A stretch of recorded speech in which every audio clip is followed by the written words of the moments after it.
ঢাকা বিশ্ববিদ্যালয় দেশের ইতিহাসের আঁতুড়ঘর এই বিশ্ববিদ্যালয়। এখানে পড়ার স্বপ্ন দেশের হাজারো তরুণের।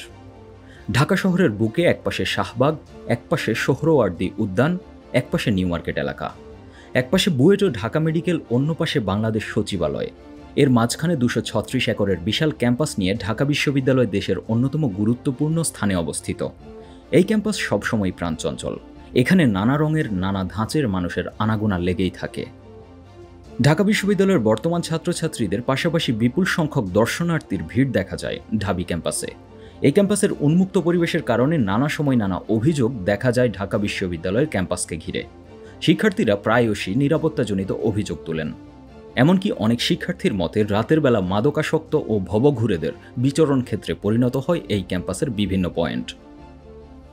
রাত যত গভীর হয়, অনৈতিক কার্যকলাপের অভিযোগ তত গাঢ় হয় এই ক্যাম্পাসকে ঘিরে। এবার ঢাকা বিশ্ববিদ্যালয় ক্যাম্পাস ও তৎসংলগ্ন এলাকা নিয়ে এক চাঞ্চল্যকর অভিযোগ দিয়েছেন ঢাকা বিশ্ববিদ্যালয়ের কেন্দ্রীয় ছাত্র সংসদ ডাকসুর নবনির্বাচিত সমাজসেবা সম্পাদক জুবায়ের আল নেসারি। তিনি জুলাই আন্দোলনের সময় এবি জুবায়ের নামে বেশি পরিচিতি পেয়েছিলেন। ডাকসুর সমাজসেবা সম্পাদক জুবায়ের তার ভেরিফাইড ফেসবুক পেজে ঢাকা বিশ্ববিদ্যালয়ের বেশ কয়েকটা স্পটে ভয়াবহ রকম দেহ ব্যবসার অভিযোগ তুলেছেন। তিনি গতরাত থেকে ফজর পর্যন্ত সময়ে ঢাকা বিশ্ববিদ্যালয় ক্যাম্পাসের বিভিন্ন পয়েন্টে অনুসন্ধান চালিয়ে এই দেহ ব্যবসা হচ্ছে বলে দাবি করেন। তার পোস্টে তিনি লিখেন, বেশ কয়েকটা স্পটে ভয়াবহ রকম দেহ ব্যবসা চলে। দুইটা গ্রুপ এদের, একটা গ্রুপ নারী আর একটা গ্রুপ ট্রান্স। এখানে তিনি মূলত যারা অনৈতিক কাজ করছেন তাদের দুইটি ক্যাটাগরিতে বিভক্ত করেছেন।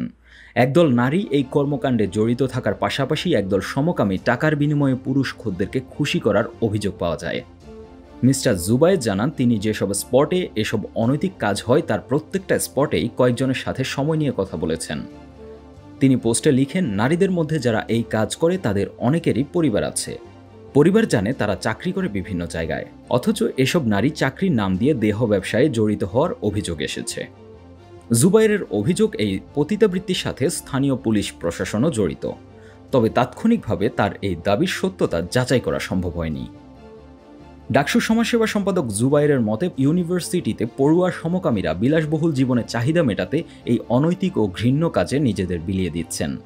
তিনি ঘটনাস্থলের এক ট্রান্সজেন্ডারের বরাতে জানান, এমন প্রস্টিটিউটের সংখ্যা প্রচুর। সার্জারি করে শরীরটা মেয়েদের মতো বানিয়ে দেহ ব্যবসায় নেমে পড়েছে বহু ছেলে। দিনের আলোয় এদের অনেকেই আবার বিভিন্ন ভালো ভালো প্রতিষ্ঠানের স্টুডেন্ট, এমপ্লয়ি। এমন অভিযোগের ভিত্তিতে 21 টেলিভিশন ঢাকা বিশ্ববিদ্যালয়ের সাবেক ও বর্তমান কয়েকজন শিক্ষার্থীর সাথে এই ব্যাপারে কথা বলেছে। নাম প্রকাশে অনিচ্ছুক সেসব শিক্ষার্থী জুবায়েরের এই অভিযোগের ভিত্তি আছে বলে দাবি করে অধিকতর অনুসন্ধানের অনুরোধ জানান। এমনকি তার ফেসবুক পোস্টেও তার দাবির সপক্ষে অনেককে কথা বলতে দেখা যায়। তাৎক্ষণিক অনুসন্ধানে দেখা যায় ঢাকা বিশ্ববিদ্যালয়ের মেট্রো স্টেশনের আশেপাশে কিছু ঝাপড়ির মতো কাঠামো আছে। সোহরাওয়ার্দী উদ্যানের টিএসসি সংলগ্ন অঞ্চল, মুক্তমঞ্চ, দোয়েল চত্বর ও 3 নেতার মাজারের আশেপাশে ঘুরে এমন সন্দেহজনক কাঠামো দেখা গিয়েছে।